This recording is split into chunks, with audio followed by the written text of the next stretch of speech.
और ये है किसानों की निष्ठा।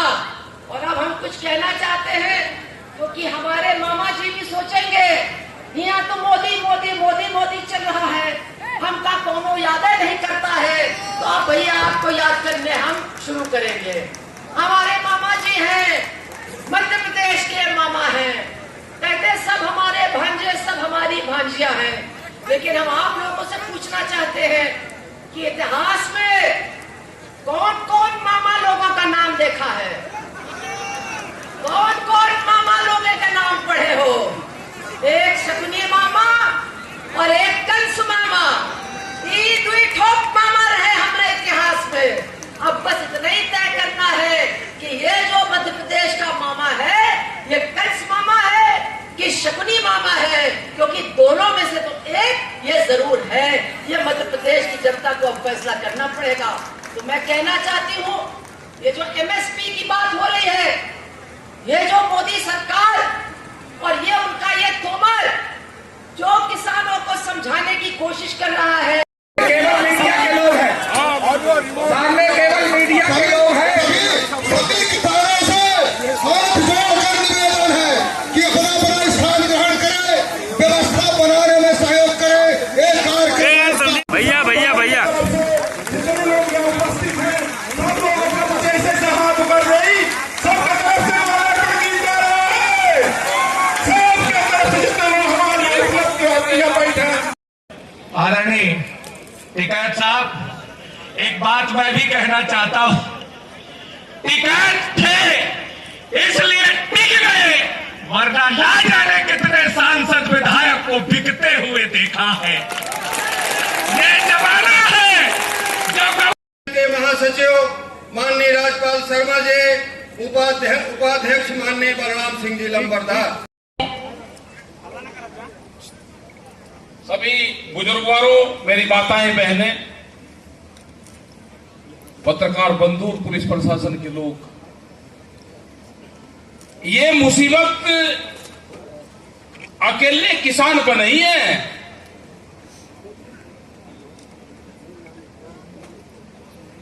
जब पूरा निमटता हुआ काम आ रहा था तो कोई बोला नहीं।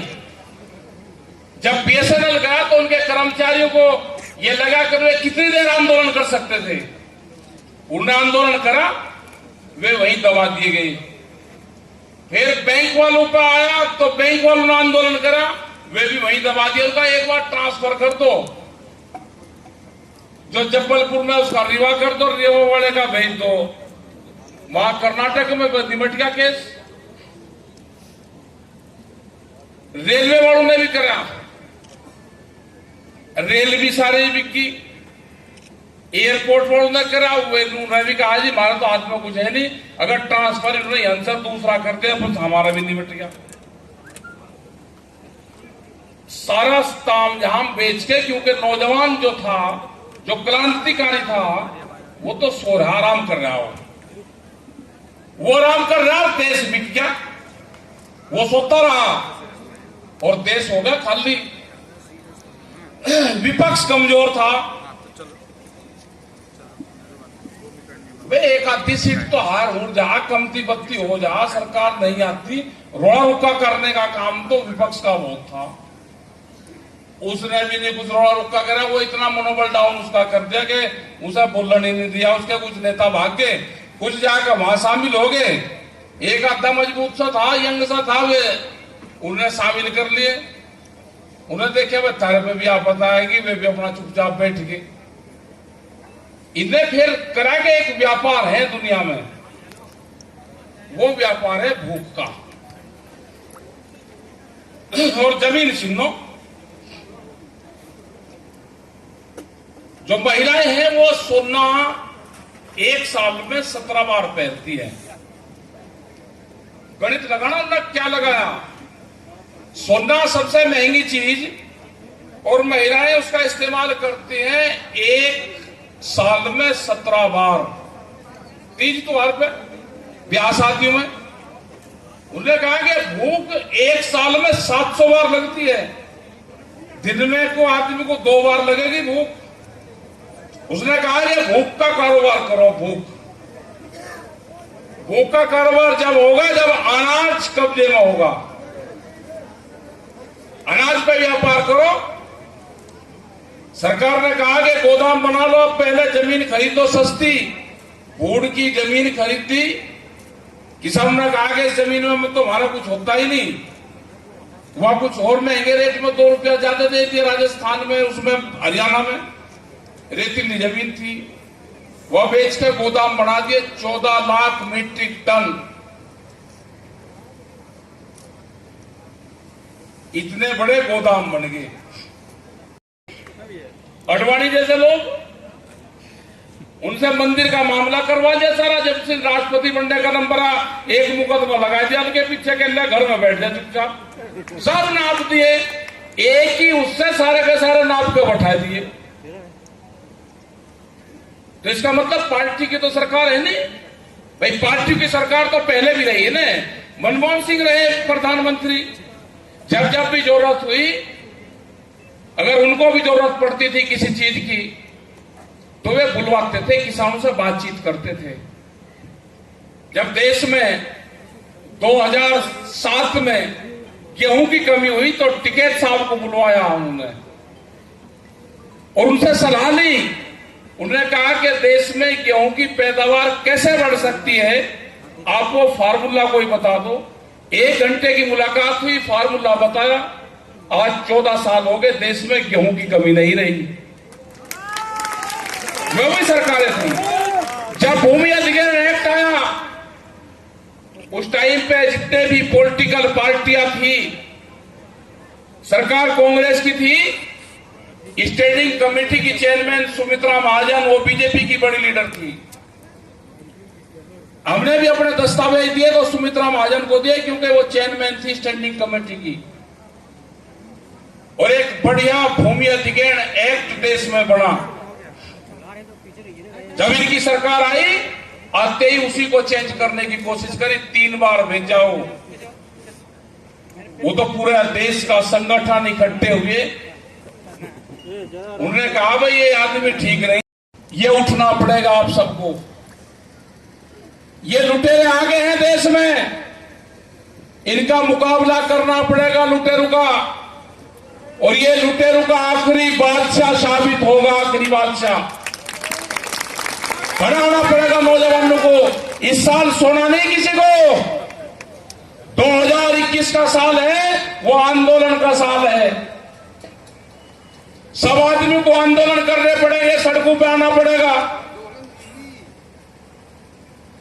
हमने बहुत बार कहा भाई काम करो अपना सब। वो कह रहे जी विपक्ष वाले क्या करेंगे, मौका इन्हें भी काम पाएगा, ये भी अपना काम करो। इन्हें कोई मने कर रहा आप? अरे जिसको जो जो काम है, इनका काम अपना गांवों में जाने का, अपना काम करो। ये भी ये क्या कर रहे दिल्ली में, भोपाल में बैठ के अपना काम करो भाई।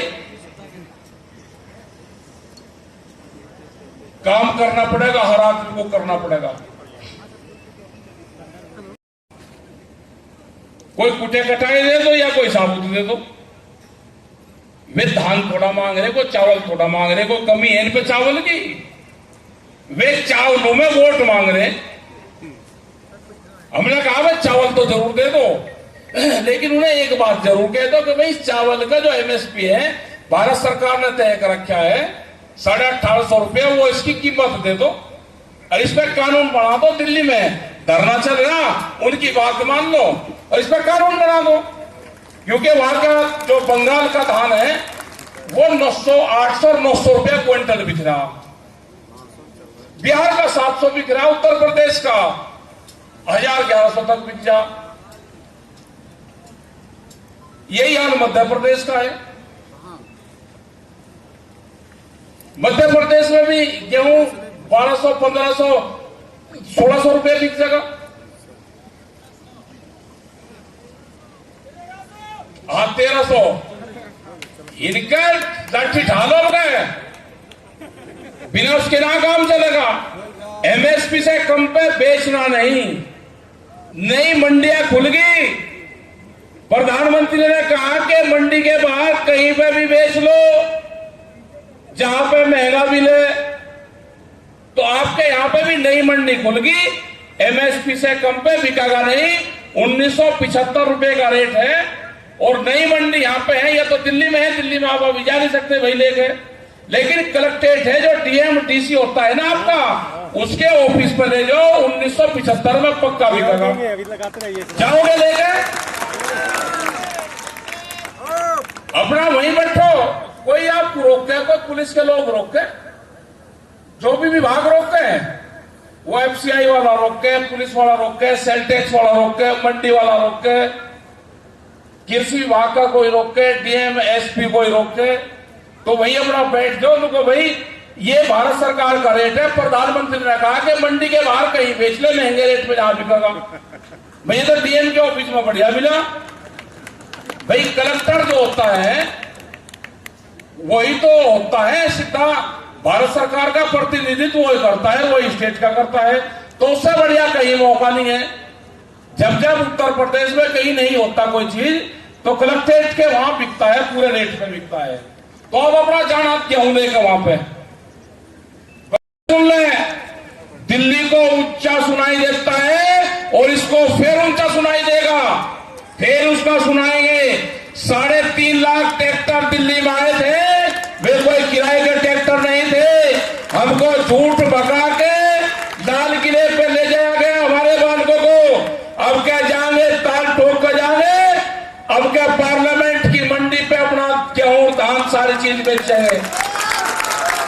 ये कान खोल कर सुन लो, दिल्ली प्रधानमंत्री ने कहा कि मंडी के बाहर कहीं बेच दो, हमें मंडी के बाहर मिला, जो व्यापारी पार्लियामेंट के भीतर बैठे रेट उन्होंने तय करा, उनके बाहर बेचेंगे बाहर। या तो कानून बना दो, नहीं तो 5 लाख से ज्यादा दिल्ली के चारों तरफ आज भी किसान बैठा हुआ है। और हमने तैयारी कर ली, लंबी तैयारी हमारी भी है। हमने कहा कि समझौता जाकर होगा, अक्टूबर, नवंबर और दिसंबर में समझौता सरकार से होगा। छुट्टी नहीं करते धरने की बात हम के 1 महीने में हो जाएगा, 2 में हो जाएगा। हमें पता है कि इस साल के लास्ट तक समझौता होगा। आंदोलन जब तक चलाने पड़ेंगे, आंदोलन जिलेवार चलाने पड़ेंगे। ये साल आंदोलन का है, अपना घर बार छोड़ के खेत और आंदोलन, 2 ही आपके काम होंगे, खेत और आंदोलन। अगर आज भी एमएसपी पे कानून नहीं बना तो अपना जो फसलें हैं आप आधे रेट में जिंदगी बेचते रहोगे। आज टाइम आ गया, आज यहां पे किसी झंडे का महत्व नहीं है, किसी पार्टी का महत्व नहीं है, कौन किसान की अगुवाई कर रहा उसका महत्व नहीं है, न आदमी का है। ये रंग बिरंगे झंडे अगर आप देख रहे हो तो किसी ने नहीं कहा कि मेरा झंडा कम लग रहा, मेरा ज्यादा लग रहा। आज कोई नहीं कह रहा, कोई किसी का ही झंडा लगा दो, सब उसी झंडे को कर रहे हैं, क्योंकि संयुक्त मोर्चा बन गया। उसके मोर्चे में 500 से ज्यादा संगठन है। हमने कहा कि जिसका जो झंडा है वो अपना झंडा लगावे, अपना नाम लिखे। जिसने भी छोटा बड़ा संगठन बना रखा है, सबका सम्मान है। सब एक जगह मीटिंग करो। ये किसान की असमर्थ का सवाल है। 4 और 5 तारीख में गुजरात को भी आजाद करवाना, गुजरात भी बंधन में है पूरा, तो ये तो किसानों की बड़ी जिम्मेदारी आ गई। और जोर से रीवा संभाग में हम आए, यहां की एक रियासत, रीवा रियासत हुई यहां की, उसका संबंध टिकैत फैमिली से रहा। भाई यहां के जो राजा हुए वो सिसोली में गए, वो अकबर में पठान का नाम तो मेरे ध्यान नहीं, अब नहीं, अभी नहीं गए, वे तो पहले गए, कभी 100 साल पहले गए और 200 साल पहले गए, उसका सन तो नहीं खोल रखा। लेकिन रीवा के राजा मुख्य अतिथि सिसोली में दुल्हनी पे एक बड़ा प्रोग्राम होता है, वहां पे उसके मुख्य अतिथि रहे हुए, उनका नाम भी बता देंगे तो ये तो परिवार से परिवार जुड़ गया। तो रीवा का संबंध कहां का है ये हमको बताया जब अखबार में पढ़ा। मुजफ्फरनगर में अमर उजाला में वो खबर छपी। उन्होंने कहा जी रीवा में जाओगे तो रीवा की रियासत का संबंध आपके परिवार से रहा है पुराना। तो भाई ढूंढेंगे कहां परिवार है। अब ये नया किसान परिवार तो है ही, पुराना भी ढूंढेंगे कहां है। तो ये आंदोलन आपको करने पड़ेंगे 4 और 5 तारीख में। गुजरात को भी आजाद करवाना, गुजरात भी बंधन में है पूरा। तो ये तो किसानों की बड़ी जिम्मेदारी आएगी। और जोर से रीवा संभाग में हम आए, यहां की एक रियासत, रीवा रियासत हुई यहां की, उसका संबंध टिकैत फैमिली से रहा। भाई यहां के जो राजा हुए वो सिसोली में गए, वो अकबर में पठान का नाम तो मेरे ध्यान नहीं, अब नहीं अभी नहीं गए, वे तो पहले गए, कभी 100 साल पहले गए और 200 साल पहले गए, उसका सन तो नहीं खोल रखा। लेकिन रीवा के राजा मुख्य अतिथि सिसोली में दुल्हनी पे एक बड़ा प्रोग्राम होता है, वहां पे उसके मुख्य अतिथि रहे हुए, उनका नाम भी बता देंगे। तो ये तो परिवार से परिवार जुड़ गया।